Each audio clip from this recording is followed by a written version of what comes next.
Hello everyone, good morning and welcome to our channel The Next Level Academy. This is me Donna Vardhan और आज हम करने वाले हैं द हिंदू न्यूज़पेपर का एनालिसिस। मगर ये कोई नॉर्मल न्यूज़पेपर एनालिसिस नहीं होने वाला, डोंट वरी। ना मैं आपको न्यूज़ पढ़ के समझाने वाली हूँ, यहाँ पे आपको एंगेज होना पड़ेगा हमारे साथ। दैट मीन्स यहाँ पे रहेंगे MCQs जो आप हमारे साथ सॉल्व करेंगे। आपको इसका करेक्ट आंसर मिलने वाला है, उसके बाद इसका एक्सप्लेनेशन आप सुनने वाले हो एंड देन आपको इस टॉपिक के बारे में बताऊंगी। सपोज XYZ टॉपिक है, वो कौन से GS पेपर में रिलेवेंट है मैं आपको ये भी बताऊंगी, और मेंस में इसके रिलेटेड किस टाइप के क्वेश्चंस आएंगे मैं आपको ये भी बताने वाली हूँ। मेंस के जो क्वेश्चंस है मैं वो आपको डिक्टेट करके बताने वाली हूँ। अगर आप नहीं लिख पाते हो इतना जल्दी तो आप पॉज कर करके सुन सकते हो, या तो डिस्क्रिप्शन आप चेक कर लेना एक बार। ऑलराइट, डिस्क्रिप्शन आप चेक कर लेना, डिस्क्रिप्शन में आपको सब मिल जाएगा। ऑलराइट, जो जितने भी मेंस के क्वेश्चंस होंगे वो डिस्क्रिप्शन में आपको सिस्टमेटिकली नंबर वाइज आपको मिल जाएगा। तो आज का डेट है 21 जुलाई 2024, डे है संडे। तो देख लेते हैं आज की ताज़ा खबर, हेडलाइंस क्या क्या है। बांग्लादेश में जो डेथ का टोल है वो 133 तक पहुंच गई है। बांग्लादेश गवर्नमेंट ने क्या उन्होंने मेजर्स लिया, हम इस पे फोकस करने वाले हैं।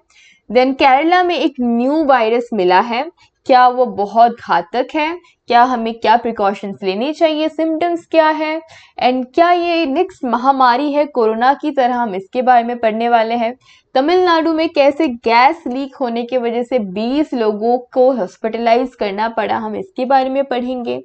कैसे सूडान से 978 इंडियन स्टूडेंट्स को सेफली इवैक्यूएट किया गया, एंड किस लिए किया गया, हम इसके बारे में पढ़ेंगे। एंड नीट एग्जाम सेंटर में राजस्थान के सीकर डिस्ट्रिक्ट में इतना ज़्यादा हाई स्कोर वाले स्टूडेंट एक साथ क्यों पाए गए और इसमें क्या झोल है, हम इसके बारे में पढ़ने वाले हैं। Alright, so before starting our questions मैं आपको बता दूं कि जैसे मैं आपको क्वेश्चंस पढ़ के बताऊंगी ना, ऑप्शंस आपको दिखेगा। अगर आपको आंसर पता है, अगर आप ट्राई करना चाहते हो तो आप वीडियो को पॉज करो, then comment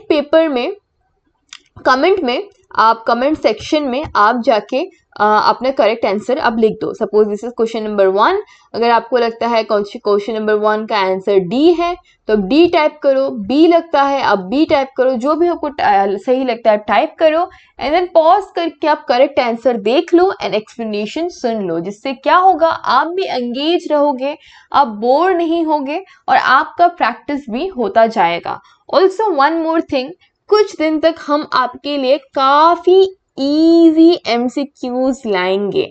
that means UPSC level के हम MCQs आपको नहीं देंगे, हम आपको यूज टू करवाएंगे कि MCQ का लेवल अब धीरे धीरे आपके लिए टफ होते जाए और अब यूज टू होते जाओ और आप इस टफनेस को एक बार में झटका ना लगे आपको, धीरे धीरे आप यूज टू होते जाओ। ऑलराइट, तो जैसे जैसे दिन जाएंगे ये जो लेवल है धीरे धीरे ऊपर जाते जाएगा एंड अल्टीमेटली UPSC का GS पेपर 1 प्रीलिम्स का जो लेवल है उस लेवल का क्वेश्चंस आपको मिलने वाला है। So let's read our first question. What measure did Bangladesh take as the unrest toll rose to 133? Bangladesh government ने क्या किया जब 133 लोगों की मौत हो गई? उन्होंने क्या किया, उन्होंने imposed a curfew and deployed the army. Now the explanation is, Bangladesh में हाल ही में भारी अशांति हुई जब एंटी कोटा रायट्स भड़क गए। ये रायट्स उस समय शुरू हुए जब स्टूडेंट्स और जॉब सीकर्स ने सरकारी नौकरियों में कोटा सिस्टम के खिलाफ प्रोटेस्ट किया। कोटा सिस्टम के तहत गवर्नमेंट जॉब्स का एक हिस्सा रिजर्व्ड होता है स्पेसिफिक ग्रुप्स के लिए, जैसे कि फ्रीडम फाइटर्स के descendants, women and ethnic minorities. Protesters का कहना था कि ये सिस्टम अनफेयर है और मेरिट के बेसिस पर नौकरियों का एलोकेशन होना चाहिए। राइट, ये बात मैंने कल भी आपको बताया था, कल भी प्रोटेस्ट, बहुत दिन से प्रोटेस्ट चल रहे हैं, तब भी ये प्रोटेस्टर्स का यही कहना था, यही डिमांड था। ओके, जब ये प्रोटेस्ट वायलेंट हो गए और अशांति बढ़ गई तो गवर्नमेंट ने कुछ कदम उठाए सिचुएशन को कंट्रोल करने के लिए। जब अनरेस्ट टोल 133 लोगों की डेथ तक पहुंच गया, बांग्लादेश सरकार ने कर्फ्यू इम्पोज किया और आर्मी को डिप्लॉय कर दिया गया। आर्मी डिप्लॉयमेंट का मकसद था लॉ एंड ऑर्डर। ऑलराइट, क्या? लॉ एंड ऑर्डर को मेंटेन करना और पब्लिक और प्राइवेट प्रॉपर्टीज को क्या करना है? प्रोटेक्ट करना है, जिससे प्रोटेस्टर्स उसको डिस्ट्रॉय ना करें। कर्फ्यू इम्पोज करने से लोगों को घरों में ही रहने को कहा गया और अननेसेसरी मूवमेंट्स को रोकने का प्रयास किया गया। ओके, जिससे क्या होगा? लोग मिलेंगे नहीं तो आइडिया शेयर नहीं होगा और प्रोटेस्ट कम होगा। आर्मी डिप्लॉयमेंट ने प्रोटेस्ट को कंट्रोल करने और अशांति को खत्म करने में बहुत मदद की।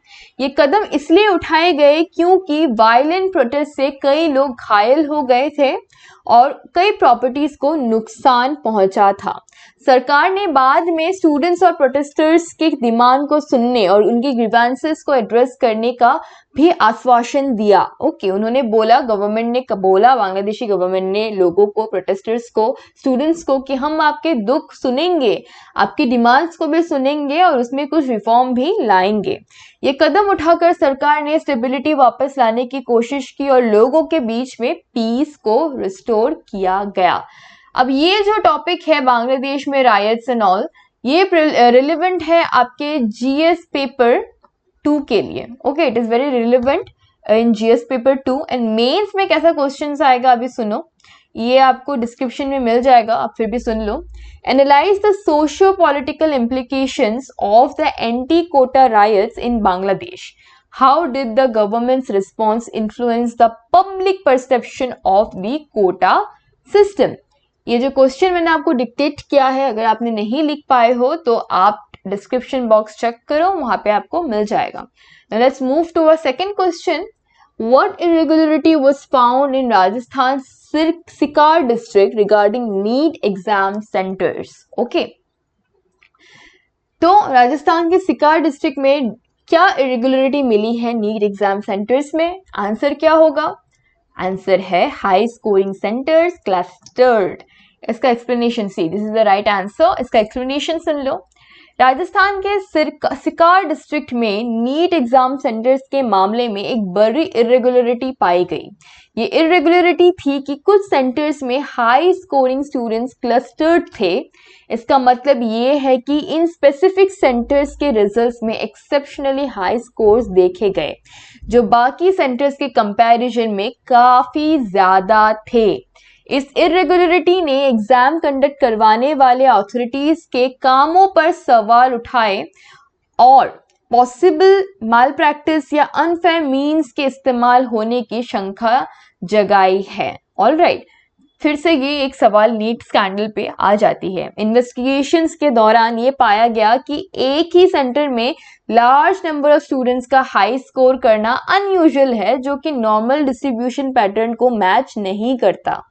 अथॉरिटीज अब इस मामले की डीपर इन्वेस्टिगेशन कर रही है ताकि ये समझा जा सके कि क्या अनफेयर प्रैक्टिसेस इन्वॉल्व थी, जैसे चीटिंग या इंटरनल हेल्प।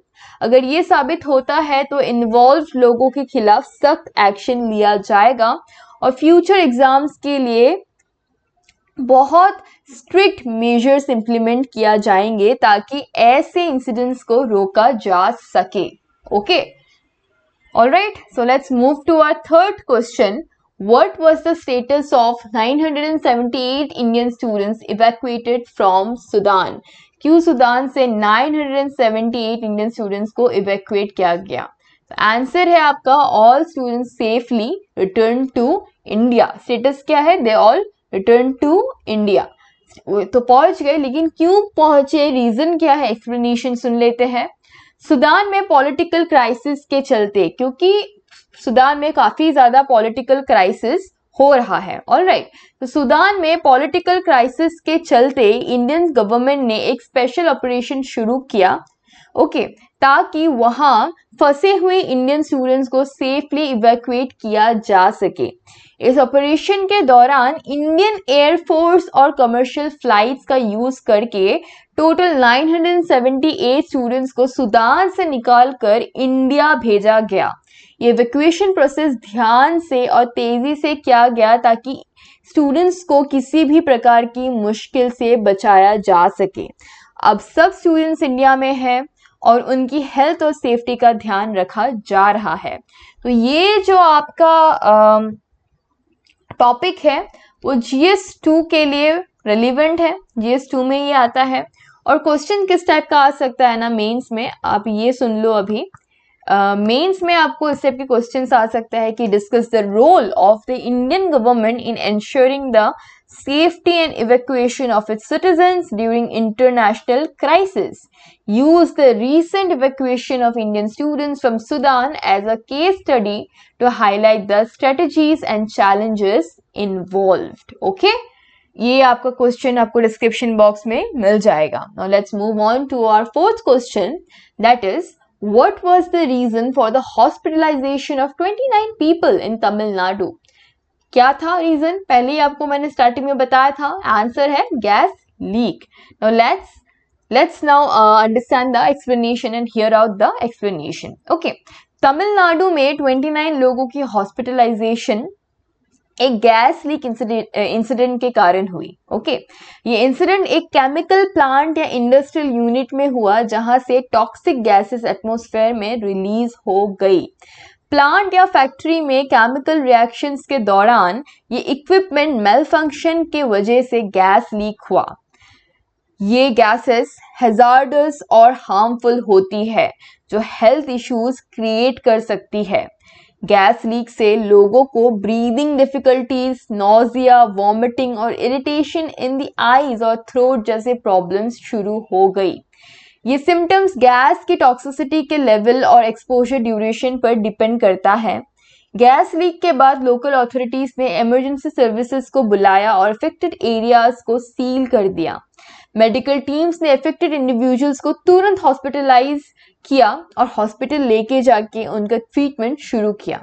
29 लोगों को गैस लीक के सिम्टम्स के चलते हॉस्पिटल में एडमिट किया गया। उनका ट्रीटमेंट उनकी कंडीशन के अनुसार किया जा रहा है, जिसमें मेडिकल केयर, मॉनिटरिंग और नेसेसरी मेडिकेशन शामिल है। ऑथोरिटीज ने इन्वेस्टिगेशन शुरू की है ताकि ये पता चल सके कि गैस लीक का रीजन क्या था और फ्यूचर में ऐसे इंसिडेंट्स को प्रिवेंट करने के लिए क्या मेजर्स लिया जा सकता है।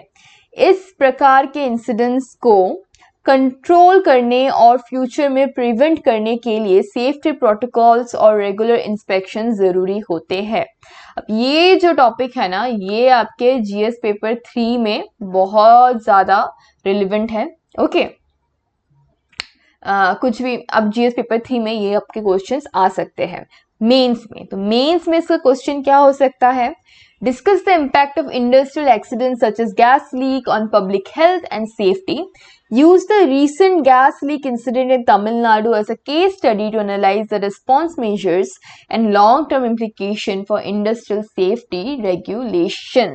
Okay, आपने अगर कैच नहीं किया है तो डिस्क्रिप्शन में देखना, आपको मिल जाएगा डिस्क्रिप्शन में सारा क्वेश्चन।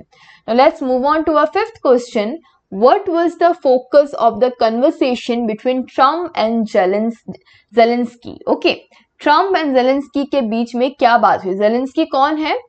वो प्राइम मिनिस्टर है आपके यूक्रेन के। ऑलराइट, तो जेलेंस्की एंड ट्रम्प के बीच में क्या कन्वर्सेशन हुआ?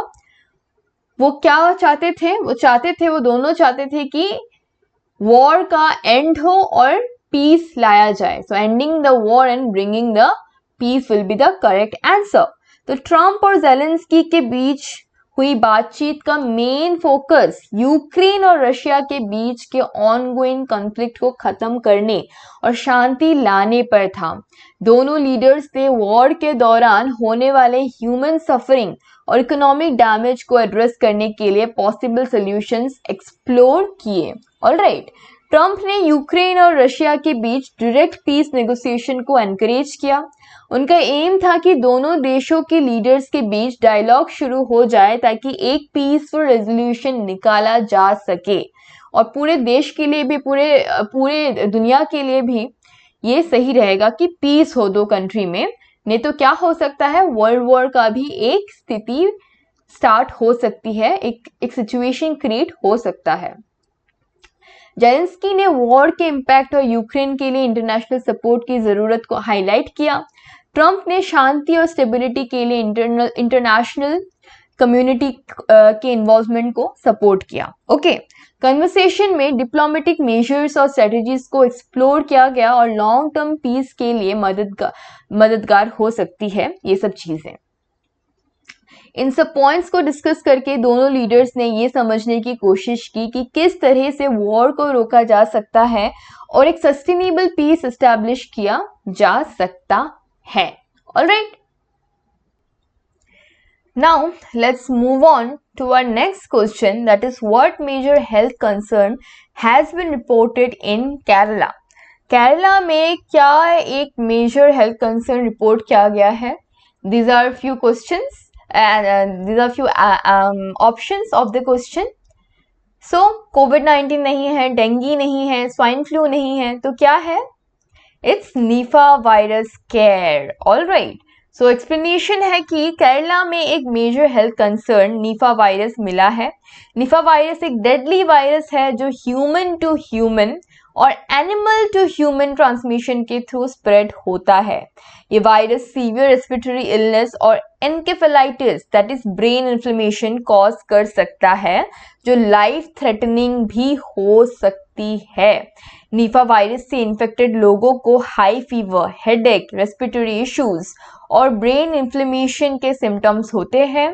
सीवियर केसेस में ये कोमा और डेथ भी कॉज कर सकता है। ये वायरस फ्रूट बैट्स, जैसे कि खरगोश के जैसे जो बैट्स होते हैं ना, उसके थ्रू स्प्रेड होता है और इन्फेक्टेड एनिमल्स या कंटेमिनेटेड फूड के थ्रू भी ह्यूमन से में ट्रांसफर हो सकता है। हेल्थ अथॉरिटीज ने आउटब्रेक को कंट्रोल करने के लिए प्रिकॉशनरी मेजर्स जैसे कॉन्टैक्ट ट्रेसिंग, आइसोलेशन और इंटेंसिव मेडिकल केयर शुरू कर दी है। पब्लिक अवेयरनेस भी बढ़ाई जा रही है ताकि लोग सिम्टम्स और प्रिवेंटिव मेजर्स के बारे में अवेयर रहे। केरला गवर्नमेंट और हेल्थ एजेंसीज निफा वायरस के केसेस को क्लोजली मॉनिटर कर रहे हैं और टाइमली रिस्पांस इंश्योर कर रहे हैं ताकि आउटब्रेक को कंट्रोल किया जा सके। इस सिचुएशन से हैंडल करने के लिए स्ट्रिक्ट सर्विलेंस और प्रिवेंटिव मेजर्स जरूरी है ताकि वायरस को स्प्रेड होने से रोका जा सके और पब्लिक हेल्थ को सेफगार्ड किया जा सके। अगर आपने इस निफा वायरस केयर के बारे में मैंने जो आपको एक्सप्लेनेशन दिया अच्छे से सुना ना, तो इसके बारे में आप अच्छे से कुछ तो लिख ही पाएंगे, तो एक्सप्लेनेशन को अच्छे से सुनो। Alright, so now our seventh question is, what is Turkey's stance on resuming UN-led UN-led Cyprus talks according to President Erdogan? What is तुर्की का क्या उनका स्टांस है UN-led साइप्रस का जो टॉक होगा साइप्रस को लेके, उनका क्या कहना है? अब इसके बारे में सुनते हैं क्या हो सकता है आंसर। चलो देखते हैं। There are 4 options: fully supportive, no benefit, conditional support, awaiting international approval। तो प्रेसिडेंट एर्दोगान ने तो कंप्लीटली बोल दिया कि यूएन लेड ये सब सिप्रस के बारे में बात करके कोई बेनिफिट नहीं है। एर्दोगान ने डायरेक्टली इसके बारे में कह दिया है। Alright, so let's hear the explanation now. Erdogan ने जो स्टांस लिया है उसके अकॉर्डिंग साइप्रस के मसले को लेकर जितने भी यूएन लेड टॉक्स अब तक हुए हैं उनमें एक ही चीज सामने आई है कि साइप्रस के डिवीजन और कॉन्फ्लिक्ट को सॉल्व करना इतना आसान नहीं है। उनका कहना है कि इन टॉक्स में जो मेजर इश्यूज है जैसे कि टर्किश साइप्रस टर्किश आपका जो सो प्रोनाउंसिएशन विल बी टर्किश साइप्रियट्स। मैं आपको यहाँ पे लिख के दे देती हूँ।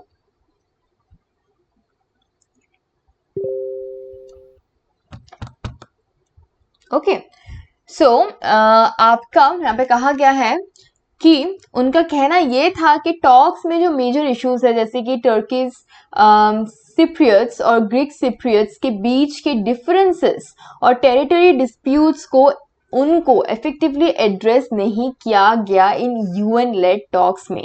इसलिए एर्दोगान का कहना है कि अगर वही पुराने मेथड्स और स्ट्रेटजीज यूज किया जाएंगे तो उनका फायदा नहीं होने वाला।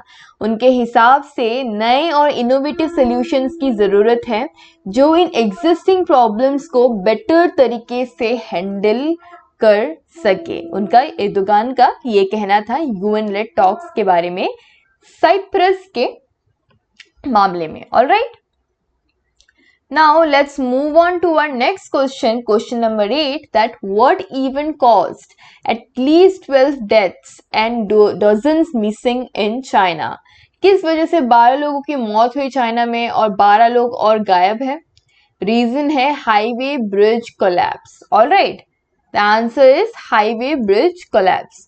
चाइना में, अब एक्सप्लेनेशन सुनो। ओके, चाइना में हाईवे ब्रिज के कोलैप्स होने के बाद इनिशियल रिपोर्ट्स के अकॉर्डिंग 12 लोगों की मौत हो गई और कई लोग अभी भी मिसिंग है। ये ब्रिज एक बिजी एरिया में था, इसलिए गिरने के वक्त काफी लोग उसके नीचे या आसपास थे। ब्रिज कोलैप्स के कारण अभी तक कोलैप्स का कारण अभी तक क्लियर नहीं है। ओके, किस लिए ब्रिज कोलैप्स हुआ, क्या हुआ, कुछ नहीं पता, लेकिन ये इंसिडेंट इन्वेस्टिगेशन के लिए है, तो इन्वेस्टिगेशन किया जा रहा है इस इंसिडेंट के ऊपर। ऑथोरिटीज रेस्क्यू ऑपरेशन और इन्वेस्टिगेशन कर रहे हैं ताकि मिसिंग लोगों को ढूंढा जा सके और इस ट्रेजेडी के कॉज को समझा जा सके। ये जो ट्रेजेडी हुआ है इसका क्या कॉज है उस पर इन्वेस्टिगेशन ऑथोरिटीज कर रही है। ऑलराइट, यहाँ का इंफ्रास्ट्रक्चर सेफ्टी और मेंटेनेंस के इशू को लेकर भी क्वेश्चंस उठ रहे हैं। तो अभी इंटरनेशनल लोग एंड इवन चाइना के लोग भी यहाँ के जो इंफ्रास्ट्रक्चर सेफ्टी एंड मेंटेनेंस के इशू को लेकर सवाल उठा रहे हैं कि कर क्या रहा है government. Alright, now let's move on to our 9th number question.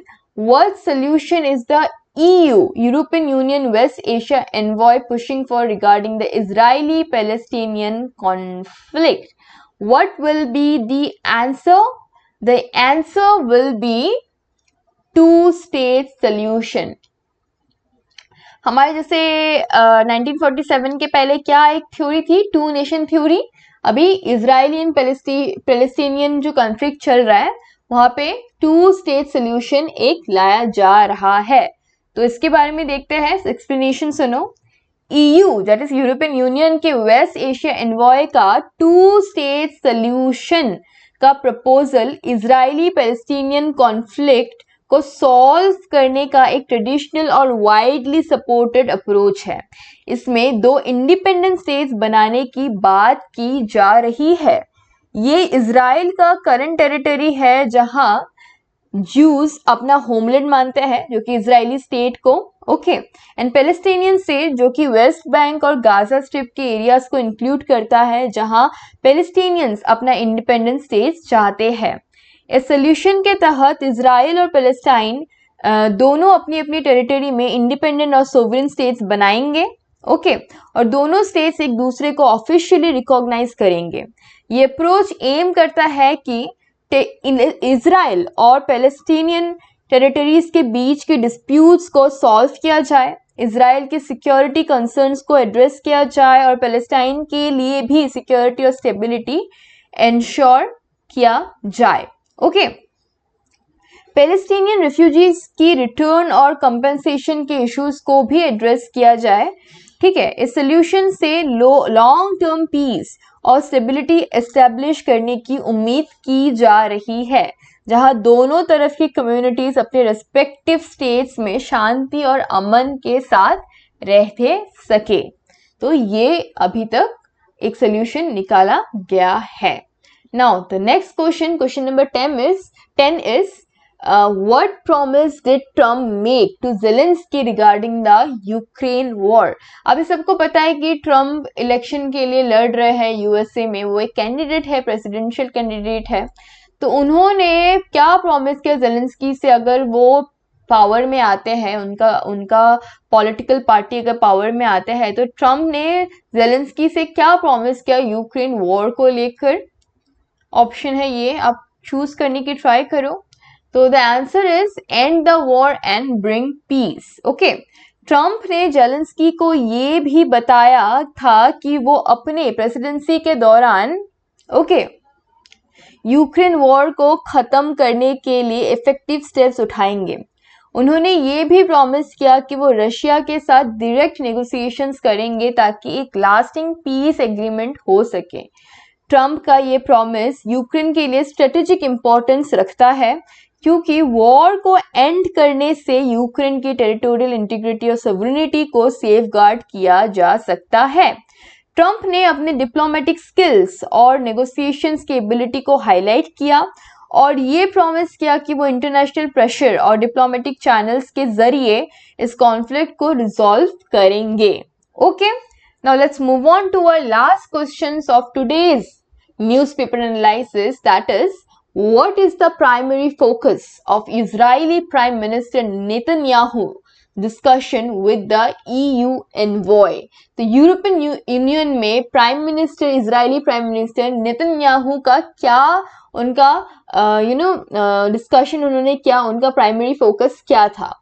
वो भी ये चाहते हैं कि 2 स्टेट सोल्यूशन किया जाए पीस के लिए। Okay, Israeli prime minister Benjamin Netanyahu की EU एनवॉय के साथ डिस्कशन का प्राइमरी फोकस 2 स्टेट सोल्यूशन पर है। इसका मतलब है कि दोनों पार्टीज दैट इज इजराइल, दोनों parties that is Israel and Palestine, दोनों पार्टी एंड पैलेस्टाइन के बीच एक ऐसा सोल्यूशन पर बात करना जहां 2 इंडिपेंडेंट स्टेट्स बनाए जाए। ओके, तो वो चाहते थे कि दोनों पार्टीज इजराइल एंड पैलेस्टाइन के बीच एक ऐसा सोल्यूशन पर बात करना चाहिए जहां 2 इंडिपेंडेंट स्टेट्स बनाया जा सके, एक इजराइल और एक पैलेस्टाइन। ये डिस्कशन इसलिए इंपॉर्टेंट है क्योंकि इसका एम है इजराइल पैलेस्टीनियन कॉन्फ्लिक्ट को शांति से सॉल्व करना और लॉन्ग टर्म पीस एस्टैब्लिश करना। क्योंकि अभी देखो बहुत टाइम से इजराइल एंड पैलेस्टाइन में कॉन्फ्लिक्ट हो रहे हैं, कितने सारे लोग मर रहे हैं, लोग पिटीशन फाइल कर रहे हैं, सोशल मीडिया में इसके अगेंस्ट बातें हो रही है, राइट? तो अभी नेतन्याहू इजरायली प्राइम मिनिस्टर भी चाहते हैं एंड पैलेस्टीनियंस भी चाहते हैं कि हम दोनों को अलग अलग स्टेट्स मिल जाए, टेरिटरी मिल जाए और हम शांति से रहे, पीस में रहे। तो नेतन्याहू और EU एनवॉय दोनों इस अप्रोच को कंसिडर कर रहे हैं ताकि एक ड्यूरेबल और सस्टेनेबल पीस सोल्यूशन निकाला जा सके। Alright, so that's it for today's video. मैंने आपको टोटल 11 MCQs दिए हैं। अगर आप ऐसे ही अच्छे रिस्पॉन्स करेंगे ना तो हम आपके लिए और भी ज्यादा MCQs लाएंगे, मेंस एग्जाम रिलेटेड क्वेश्चंस लाएंगे जिससे आपका आंसर राइटिंग प्रैक्टिस होगा। Alright, so do check out our description box for all the mains related questions जो मैंने आज इस न्यूज़पेपर एनालिसिस में बताया है। ऑल्सो प्लीज मेक श्योर कि आप हमारे चैनल को सब्सक्राइब करें। डेली आपको सुबह मिल जाएगा newspaper analysis with MCQ and press the bell icon, क्योंकि बेल आइकॉन नहीं बजाओगे तो नोटिफिकेशन आएगा नहीं। लाइक दिस वीडियो जिससे मुझे पता चलेगा कि नहीं ये वीडियो आप तक पहुंच रही है, आपको अच्छा लग रहा है। एंड कमेंट करो, जितना मैंने आपको बोला था कमेंट करो, आंसर्स कमेंट करो। अगर कोई डाउट है, कोई एक्सप्लेनेशन चाहिए, किसी और टॉपिक पे वीडियो चाहिए, right? And share it with all your friends, चाहे वो एक्सपीरियंस हो या ना हो, लेकिन उन्हें करंट अफेयर पता होना चाहिए। Alright, thanks for watching, all the best, God bless you.